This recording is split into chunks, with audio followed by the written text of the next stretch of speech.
To news ಎಡೆಮ್ ಕಾರ್ಡೇಕರ್. Sir, ಇವತ್ತು ನಮ್ಮ ಅಂಗಡಿಗೆ ಒಂದು 8 ವೆಹಿಕಲ್ ಬಂದಿದೆ ಆಡಿಯೋಗೋಸ್ಕರ, ಆಡಿಯೋ ಸೆಟಪ್ ಮಾಡ್ಕೊಳ್ಳೋಕ್ಕೋಸ್ಕರ. ಈ ವೆಹಿಕಲ್ಗೆ ನಾವು 4 ವೆಹಿಕಲ್ಗೆ ಅವರ ಬ್ರ್ಯಾಂಡಲ್ಲಿ ಸಜೆಸ್ಟ್ ಮಾಡಿದೀವಿ ಕಸ್ಟಮರ್ಗೆ, ಅದೇ ಬ್ರ್ಯಾಂಡಲ್ಲಿ ಇನ್ಸ್ಟಾಲ್ ಮಾಡಿಸ್ತಾ ಇದ್ದಾರೆ. ಶಿಫ್ಟ್ ವೆಹಿಕಲ್, ಈ ವೆಹಿಕಲಲ್ಲಿ ಅವರ ಬ್ರ್ಯಾಂಡ್ದು ಆ್ಯಂಪ್ ಇನ್ಸ್ಟಾಲ್ ಮಾಡಿದ್ದೀವಿ, ಅವರ ಬ್ರ್ಯಾಂಡ್ದೇ ಊಫರ್ ಇನ್ಸ್ಟಾಲ್ ಮಾಡಿದ್ದೀವಿ. ಅದಾದ ನಂತರ ZX Xperia ಬ್ರ್ಯಾಂಡ್ದು 2.2 mm original damping install ಮಾಡಿದ್ದೀವಿ. 10 ಶೀಟರಲ್ಲಿ ಕಂಪ್ಲೀಟ್ ಮಾಡಿರೋದು. ಇದರಲ್ಲಿ ಫಿಟ್ಮೆಂಟ್ ಯಾವ ರೀತಿ ಆಗಿದೆ ತೋರಿಸ್ಕೊಡ್ತೀನಿ. ಡ್ಯಾಂಪಿಂಗು 2.2 mm ಡ್ಯಾಂಪಿಂಗು ಕಂಪ್ಲೀಟ್ ಆಗಿ ನೀಟಾಗಿ ಇನ್ಸ್ಟಾಲ್ ಮಾಡಿಕೊಟ್ಟಿದ್ದೀವಿ. ಅದಾದ ನಂತರ ಈ ವೆಹಿಕಲಲ್ಲೂ ಅಷ್ಟೇ ಊಫರು ಅವರ ಬ್ರ್ಯಾಂಡದು ಕಂಪ್ಲೀಟ್ ಆಗಿದೆ ಇನ್ಸ್ಟಾಲ್ ಮಾಡಿ ಆ್ಯಂಪ್ ಊಫರು. ಅದಾದ ನಂತರ ಬಲಿನೋ ವೆಹಿಕಲ್ಲು, ಈ ವೆಹಿಕಲಲ್ಲಿ ನಾವು ಇನ್ಸ್ಟಾಲ್ ಮಾಡಿರೋದು 4 ಚಾನಲ್ ಆ್ಯಂಪು ಊಫರು. ಅದಾದ ನಂತರ ಅವರ ಬ್ರ್ಯಾಂಡಲ್ಲೇ ನಿಮಗೆ 4 ಸ್ಪೀಕರ್ ಇನ್ಸ್ಟಾಲ್ ಮಾಡ್ಕೊಡ್ತಾ ಇದ್ದೀವಿ. ಕೋಎಕ್ಸೆಲ್ ಸ್ಪೀಕರ್ಸು 8 ಗೇಜ್ದು ಒರಿಜಿನಲ್ ವೈರಿಂಗ್ ಕಿಟ್ಟು, ಇದರಲ್ಲೂ ಇನ್ಸ್ಟಾಲೇಷನ್ ನಡೀತಿದೆ.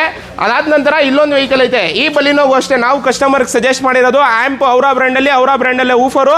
ಅದಾದ ನಂತರ ವೈರಿಂಗ್ ಕಿಟ್ಟು, ಇದರಲ್ಲಿ ಇನ್ಸ್ಟಾಲೇಷನ್ ನಡೀತಿದೆ. ಯಾವ ರೀತಿ ಇನ್ಸ್ಟಾಲ್ ಆಗ್ತಿದೆ ಅಂತ ಕೂಡ ನೀವು ನೋಡ್ಬೋದು. ಇದರಲ್ಲಿ ಹೈಲೋ ಕನ್ವೆಕ್ಟರ್ ಇನ್ಸ್ಟಾಲ್ ಮಾಡಿದ್ದೀವಿ. ಒರಿಜಿನಲ್ ಕಂಪನಿ ಸಿಸ್ಟಮ್ಗೆ ಔಟ್ಪುಟ್ ಜಾಸ್ತಿ ಬರಲಿ ಅಂತ ಹೇಳಿ ಹೈಲೋ ಕನ್ವೆಕ್ಟರ್ ಇನ್ಸ್ಟಾಲ್ ಮಾಡಿ ಅವರ ಬ್ರ್ಯಾಂಡಲ್ಲೇ ಇನ್ಸ್ಟಾಲ್ ಮಾಡ್ತಾ ಇರೋದು. ಅಲ್ಲೊಂದು ಶಿಫ್ಟ್ ಇದೆ, ಆ ಶಿಫ್ಟಿಗೂ ಅಷ್ಟೇ ಅವರ ಬ್ರ್ಯಾಂಡಲ್ಲೇ ಸ್ಪೀಕರ್ಸ್ ಇನ್ಸ್ಟಾಲ್ ಮಾಡ್ತಾ ಇರೋದು. ನಿಮ್ಮ ಹತ್ರನೂ ಯಾವುದಾದ್ರೂ ವೆಹಿಕಲ್ ಇದ್ದರೆ ನೀವು ಆಡಿಯೋ ಸೆಟಪ್ ಮಾಡಿಸಬೇಕು ಅಂದರೆ ಸ್ಕ್ರೀನ್ ಮೇಲೆ ಕೊಟ್ಟಿರೋ ಕಾಂಟ್ಯಾಕ್ಟ್ ನಂಬರ್ಗೆ ಕಾಲ್ ಮಾಡಿ, ಡೈರೆಕ್ಟಾಗಿ ನ್ಯೂಸ್ ಎಡೆಮ್ ಕಾರ್ಡೇಕರ್ಗೆ ವಿಸಿಟ್ ಮಾಡಿ.